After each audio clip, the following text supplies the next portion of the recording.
अपने बयानों को लेकर चर्चा में रहने वाले कांग्रेस नेता शशि थरूर ने एक बार फिर से विवादित बयान दिया है। उन्होंने प्रधानमंत्री मोदी की तुलना बिच्छू से की है।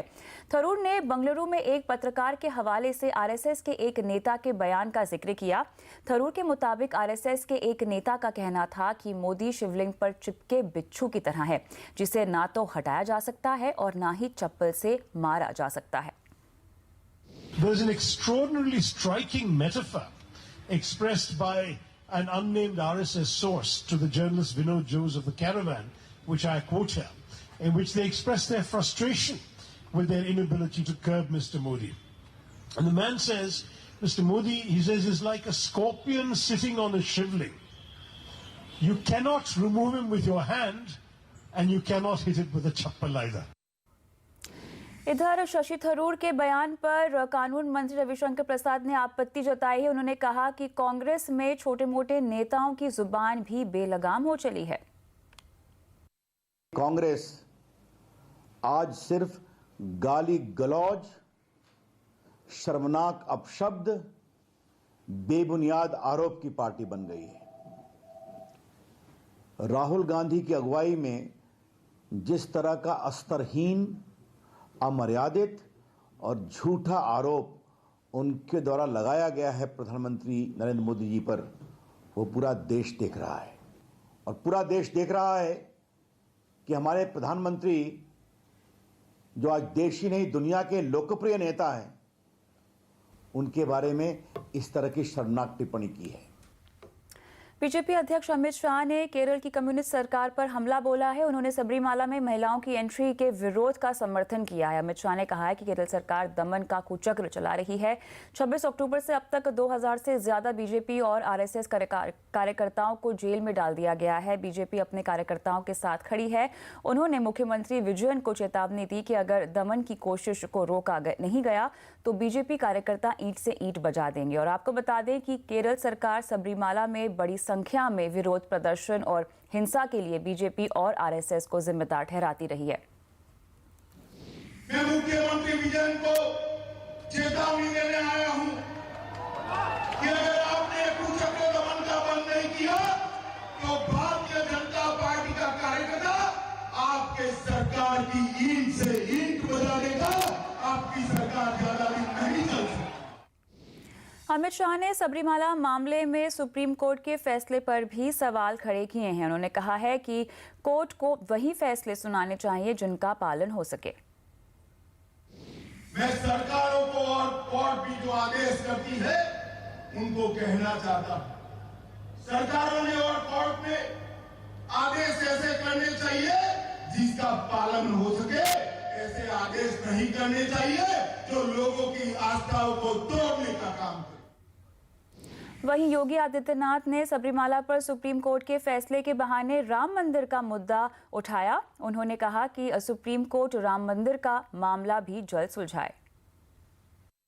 भेदभाव किसी के साथ नहीं होना चाहिए और हम अपील करेंगे कि अगर माननीय न्यायालय सबरीमाला के बारे में अपना फैसला दे सकते हैं तो कृपया करके अयोध्या के बारे में भी यथाशीघ्र निर्णय अगर आ जाए तो देश के अंदर सौहार्द की और शांति की एक नई परंपरा की शुरुआत होगी और इस दिशा में मुझे लगता है कि बेहतर कार्य किए जाने की आवश्यकता है। राम मंदिर क्या पोल इशू है? आपको लगता है राम मंदिर एक पोल इशू? आपने कुछ ही दिनों पहले बोला वो पोल इशू नहीं है। मैं आज भी कह रहा हूँ ना कि इसे राम जन्मभूमि का मुद्दा, ये राजनीतिक मुद्दा नहीं, हमारे लिए आस्था का विषय है। इसको राजनीति से जोड़कर नहीं देखा। मुस्लिम धर्मगुरु गुलजार आजमी ने बीजेपी पर हमला किया है। बीजेपी को सांप्रदायिक पार्टी बताते हुए आजमी ने कहा कि वो हमेशा राम के नाम का इस्तेमाल करती रही है। विकास से बीजेपी का कोई लेना देना नहीं है। 4 साल में ना यूपी में कुछ हुआ है और ना पूरे मुल्क में बीजेपी ने कुछ किया है। जितने वादे किए थे उसमें सब में वो फेल हो गए। तो अब उनको राम मंदिर ख्वाब में दिखाई देता है। और वो जहाँ इलेक्शन कमीशन पर मुतस्सिर हुए हैं, जहाँ सीबीआई पर मुतस्सिर हुए हैं, यानी हर चीज़, वो चीज़ें, वो इदारे जो इनफरादी तौर पर ख़ुद मुख्तार थे, उन सब पर अपना दबाव डालने की कोशिश की है। वहीं वो चाहते हैं कि हम सुप्रीम कोर्ट पर भी दबाव डाल करके इस मसले को हिंदुओं के हक़ में हासिल कर लें। वित्त मंत्री अरुण जेटली ने कहा है कि देश किसी भी संस्था या सरकार से बड़ा होता है और किसी को भी चुनी हुई सरकार को कमजोर करने की कोशिश नहीं करनी चाहिए। वित्त मंत्री का ये बयान ऐसे समय पर आया है जब एक तरफ सीबीआई को लेकर विवाद चल रहा है, वहीं दूसरी तरफ आरबीआई के डिप्टी गवर्नर ने एक बार फिर स्वायत्तता को लेकर सरकार पर सवाल उठाए हैं। I think for any regulatory mechanism, the stakeholder consultation has to be of very high quality. That will probably lead to a revisiting of the traditional thoughts and opinions. And that's why if you've seen several regulators now publish their approach papers, tentative drafts, they hold hearings, they meet individuals, they meet groups of stakeholders together and improve upon what's been said. लेकिन आइए इस पर विस्तार से बात करते हैं। संवाददाता आलोक प्रियदर्शी हमारे साथ जुड़ गए हैं। आलोक, ये समझाएं कि आखिर वित्त मंत्री का जवाब, क्या हमें आरबीआई डिप्टी गवर्नर को जवाब समझना चाहिए? बिल्कुल, देखिए ये जो बयान था आईडीएफसी के कार्यक्रम में जब वित्त मंत्री अरुण जेटली ने कल बयान दिया था, तो वो इस तरह का बयान था कि आरबीआई जो कि लगातार स्वायत्तता की मांग कर रहा है, ज़्यादा पावर्स की मांग कर रहा है, बैंकों पर जो एक तरह से ज़्यादा कार्रवाई करने के लिए पावर की मांग कर रहे हैं, उसके ऊपर वित्त मंत्री अरुण जेटली ने कहा कि जो ये लगातार मांग चल रही है स्वायत्तता की, ये ठीक नहीं है, क्योंकि ये एक समय में जब अर्थव्यवस्था में कई सारी चीज़ें चल रही हैं तो वहाँ पर कई बार ढील देना, कई बार सख्ती देना बहुत ज़रूरत होती है। और इस तरह से जो एक मांग की जा रही है कि आरबीआई को एक बड़ा पावर बना दिया जाए, तो ये ठीक नहीं है। तमाम जितने भी स्टेक होल्डर्स हैं उसको एक तरह से उसको एक भरोसे में लेकर काम करना चाहिए। तो एक तरह से भले ही आरबीआई का वित्त मंत्री ने नाम नहीं लिया, लेकिन ये साफ तौर पे कह दिया कि जो आरबीआई की तरफ से जो बार बार मांग हो रही है ये ठीक नहीं है। और एक दूसरे स्टेटमेंट में जब वित्त मंत्री अरुण जेटली ने एक पूरे जब रेगुलेटरी बॉडीज और जो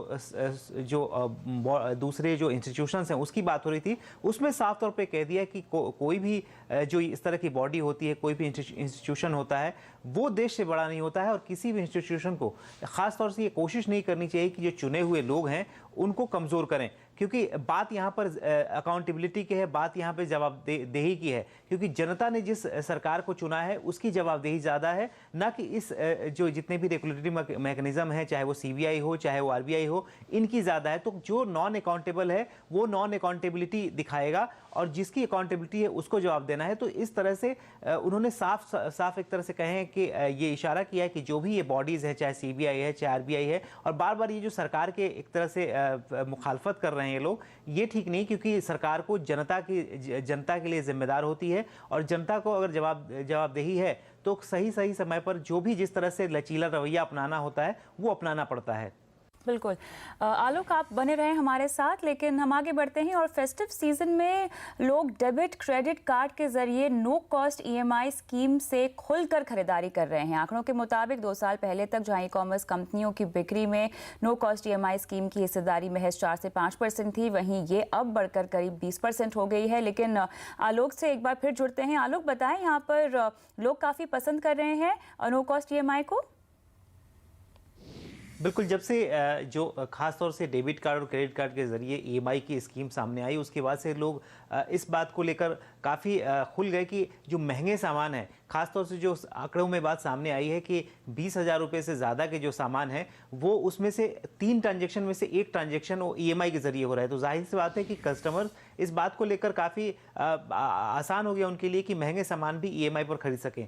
और अगर देखें तो बहुत सारे कस्टमर्स के पास ये जो फाइनेंसिंग की सुविधा नहीं होती थी। पहले कुछ कंपनियां एनबीएफसीज ये फाइनेंस करती थी, लेकिन जब से इस डेबिट कार्ड और क्रेडिट कार्ड को इंट्रोड्यूस किया गया है तब से इसमें ज़बरदस्त इजाफा हुआ है। और अगर देखें तो ये जो तमाम जो बिक्री बढ़ी है पिछले 2 साल में 20% हो गई। तमाम जितनी भी ऑनलाइन शॉपिंग कंपनियां जितना भी सेल करती हैं उसमें 20% हिस्सेदारी इस सिर्फ और सिर्फ ईएमआई स्कीम के जरिए हो गई, जो नो कॉस्ट ईएमआई स्कीम है। तो कुल मिलाकर देखें तो इस नो कॉस्ट स्कीम, जो ईएमआई स्कीम है, इसका दायरा बढ़ता जा रहा है और कंपनियों के सेल्स में भी इसकी हिस्सेदारी बढ़ती जा रही है। तो आने वाले दिनों में मान सकते हैं कि ये जो स्ट्रेटेजी है, ये जो ऑप्शन है, कंपनियों के लिए भी काफ़ी फायदेमंद रहेगा। ग्राहकों के लिए तो फायदेमंद है ही, क्योंकि उससे महंगे सामान खरीद पा रहे हैं, लेकिन कंपनियों के लिए भी ये काफ़ी अच्छा और काफ़ी कह सकते हैं मुनाफे का सौदा रहेगा। शुक्रिया आलोक तमाम डिटेल्स के लिए।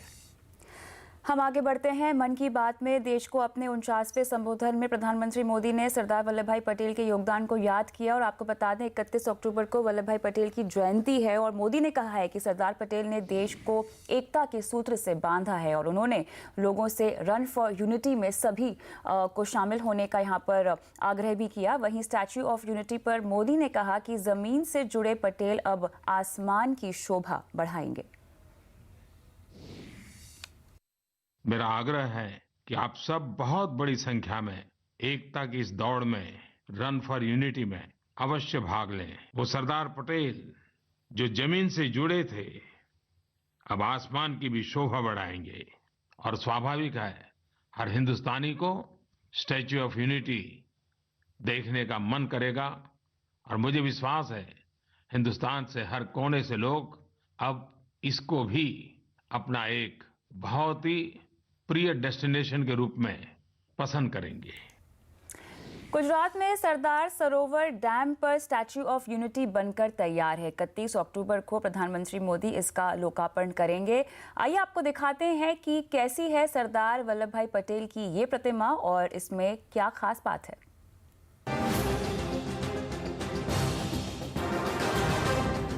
सरदार सरोवर डैम को निहारती स्टैच्यू ऑफ यूनिटी विश्व की सबसे ऊंची प्रतिमा है।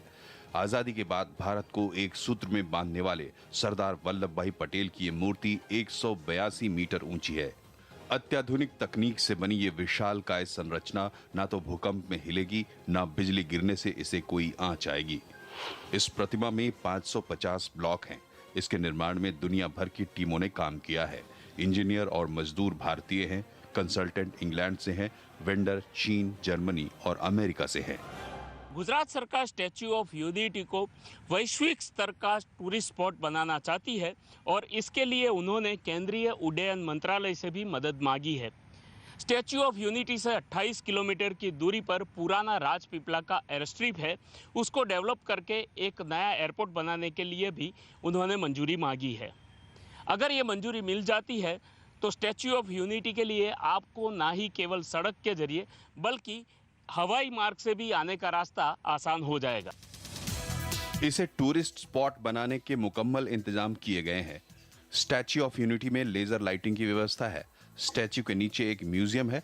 प्रतिमा के अंदर 2 हाई स्पीड लिफ्ट लगी है और छाती के पास झरोखे बने हैं जहां से आप डैम को निहार सकेंगे। लेकिन यहां पहुंचने के लिए आपको 300 रुपए की फीस चुकानी होगी। स्टैच्यू ऑफ यूनिटी से 3 किलोमीटर की दूरी पर एक टेंट सिटी बनाई गई है जहां आप रात गुजार सकते हैं। यहां 3 से 8,000 प्रतिदिन के खर्च पर 3 कैटेगरी के टेंट पैकेज लिए जा सकते हैं। वहीं सैलानियों को statue of unity, Sardar Sarovar dam और आसपास के पर्यटन स्थलों की जानकारी देने के लिए गुजरात टूरिज्म ने 60 गाइड्स नियुक्त किए हैं। मनीष देसाई, गांधीनगर। वक्त है एक ब्रेक का। ब्रेक के बाद ग्राहकों को लुभाने के लिए बिल्डर क्या दे रहे हैं दिवाली गिफ्ट, जानिए इस ब्रेक के बाद।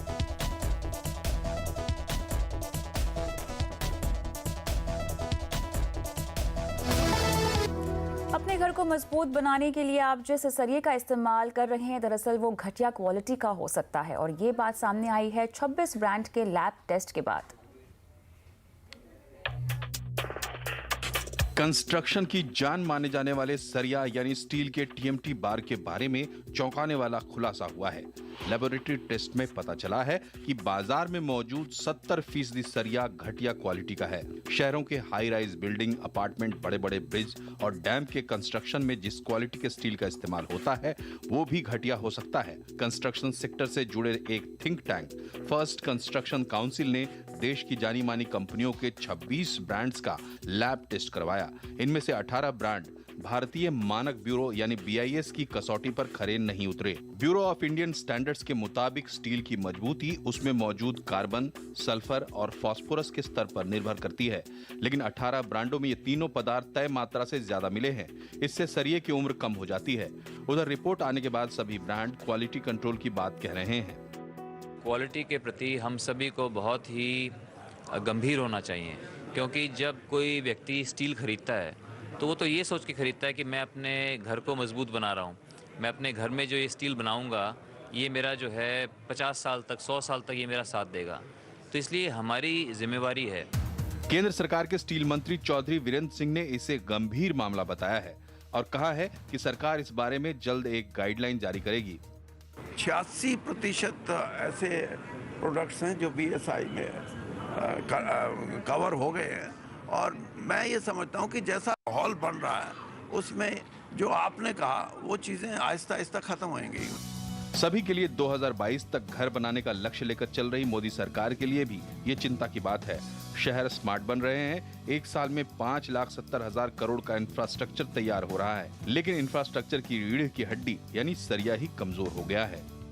ब्यूरो ऑफ इंडियन स्टैंडर्ड के मानकों के मुताबिक TMT बार या सरिया बनाने में कंपनियों की लागत बढ़ जाती है।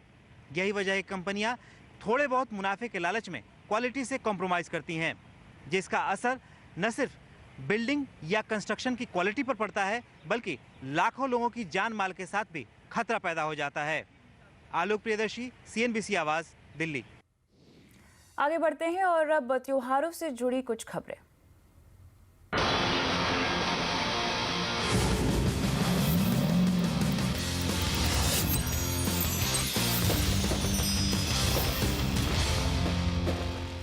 हर साल की तरह इस दिवाली पर भी बिल्डर घर खरीदारों को लुभाने में जुट गए हैं। डेवलपर्स ने ऑफर्स की लाइन लगा दी है।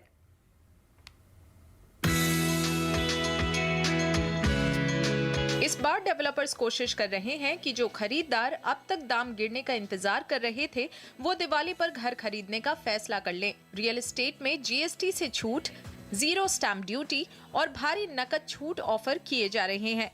अगर कुछ ऑफर्स की बात करें तो मुंबई में लोधा ग्रुप लोधा अमारा ठाणे में आपको दे रहा है 6 लाख की छूट। टाटा कंस्ट्रक्शन मीरा रोड में अनावंत गार्ड प्रोजेक्ट में कैशबैक के साथ 20% छूट दे रहा है। रूपरेल रियल्टी कांदिवली प्रोजेक्ट में हर खरीद के साथ एक स्कूटी दे रही है, लेकिन ये आपको फ्लैट के पोजेशन के समय मिलेगी और वो भी सारी पेमेंट समय पर करने के बाद। ओमकार ऑल्टमॉन्ट ग्राहकों से प्रायोरिटी एप्लीकेशन फॉर्म भरवा रहा है, जिसके बदले 3 लाख के इंटीरियर्स फ्री मिलेंगे। One of the offers that we are giving to our customers is we giving them gold vouchers for every booking. So हमारे जो तीनों projects हैं Runwal, Bliss, Forest and Greens में, whenever a client is booking, they're getting gold vouchers. Subsequently, we have also introduced a 199 payment plan, which is a very attractive payment plan for the first time. हमारे Runwal bliss project में। दिल्ली में भी builders festive season के offers दे रहे हैं। गौर group गौर city, गौर सिद्धार्थम और गौर अतुल्यम में free registry के साथ 1 करोड़ रुपए तक के उपहार दे रहा है।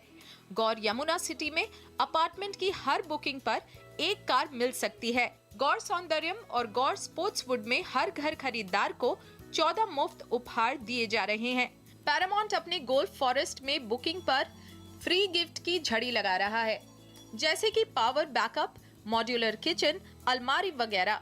गुलशन बेलिना ग्रेटर नोएडा में सिर्फ 75,000 में बुकिंग दे रहा है, बाकी का पैसा आपको घर मिलने के बाद देना है।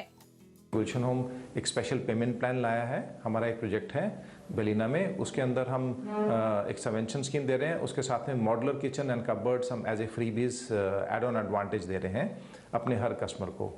उसके अलावा एक प्रोजेक्ट है हमारा गुलशन बॉटनिया जो एक्सप्रेसवे के ऊपर है, उसके ऊपर एक सबवेंशन का स्पेशल प्लान आया है कि यू पे 10% now and rest on position.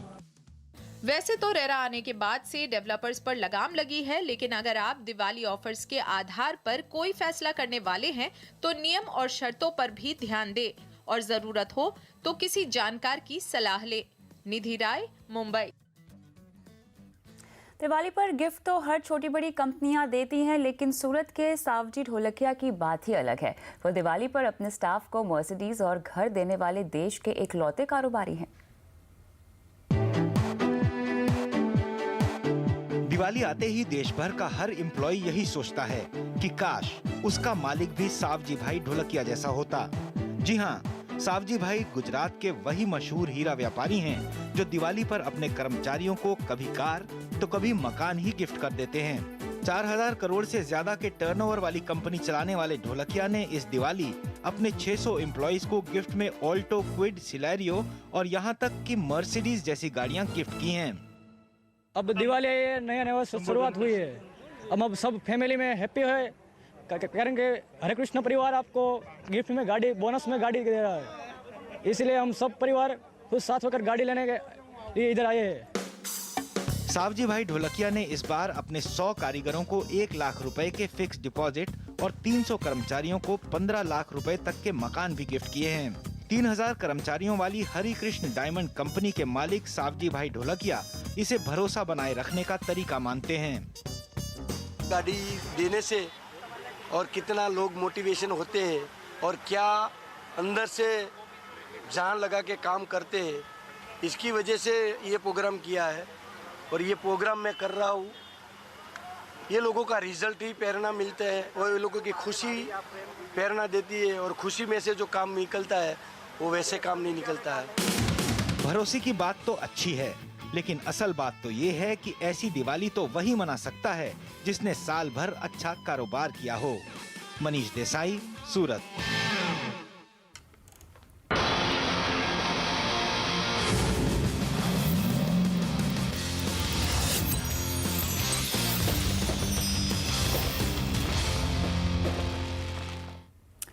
इसी के साथ आवाज समाचार में इतना ही, लेकिन खबरों पर लगातार अपडेट के लिए CNBC आवाज के साथ ही रहिए, ट्विटर, फेसबुक, यूट्यूब के जरिए। नमस्कार।